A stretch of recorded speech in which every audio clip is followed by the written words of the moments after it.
শুভ দুপুর বন্ধুরা, আজকে লাঞ্চের মেনু কি আছে চলো তোমাদের সাথে শেয়ার করা যাক। ফার্স্টেই দেখতে পাচ্ছ আছে হচ্ছে গরম গরম ধোয়া ওটা ভাত। আর কি আছে বলে দিচ্ছি, এখানে আছে হচ্ছে কচুর শাক। কচুর শাকটা আমাদের বাড়িতে এই প্রথমেই আসলো, বলতে গেলে অনেক দিন পরেই আসলো। তো যাই হোক, কচুর শাক জানোই একটুখানি মানে মুখ ঠুক চুলকায়, তো তাই জন্য একটু ভালো মানে কচুর শাক না পেলে না বাবা বাজার থেকে আনে না, তাই জন্য এই কচুর শাকটা ভালো পেয়েছিল, তাই জন্য নিয়ে এসছে। কেন আমার আর মায়ের কচুর শাক খুবই ফেভারিট, কচুর শাক কচুরলতি ভীষণ ফেভারিট, তাই জন্য নিয়ে এসছে বাবা। দেখতেই পাচ্ছ কচুর শাকটা রান্না হয়েছে হচ্ছে ইলিশ মাছের মাথা দিয়ে আর ছোলা দিয়ে, দেখতেই পাচ্ছ ওপরে একটা কাঁচা লঙ্কাও দেওয়া আছে। যাই হোক, কচুর শাক হয়েছে। আর এখানে হয়েছে হচ্ছে পাতলা করে মাছের ঝোল হয়েছে, মানে কাতলা মাছের ঝোল হয়েছে, আলু ফুলকপি দিয়ে কাতলা মাছের ঝোল হয়েছে, একটু পাতলা করেই হয়েছে।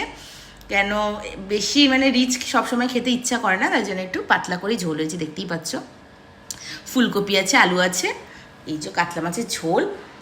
আর এখানে আছে হচ্ছে আমাদের বিটরুটের স্যালাড। মানে তোমরা জানোই এই কয়দিন আমি খুবই বিটরুটের স্যালাডটা খাচ্ছি, কেননা আমার এটা ভীষণ ভালো লাগে খেতে। তোমরা একবার ট্রাই করে দেখতে পারো, ভীষণ খেতে ভালো লাগে।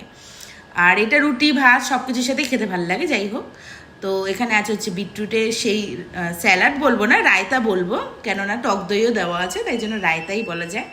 আর এখানে আছে হচ্ছে আমার চিয়া সিডস, তো এটা দিয়ে আমি এটা দিয়ে ভরিয়ে খাবো। যাই হোক, তো এই হচ্ছে আমার লাঞ্চের মেনু। তোমাদের লাঞ্চের মেনু কি আছে অবশ্যই কমেন্টের মাধ্যমে জানিও। আর ভিডিও ভালো লেগে থাকলে অবশ্যই লাইক কমেন্ট শেয়ার অ্যান্ড চ্যানেলটাকে সাবস্ক্রাইব করে দিও। টাটা।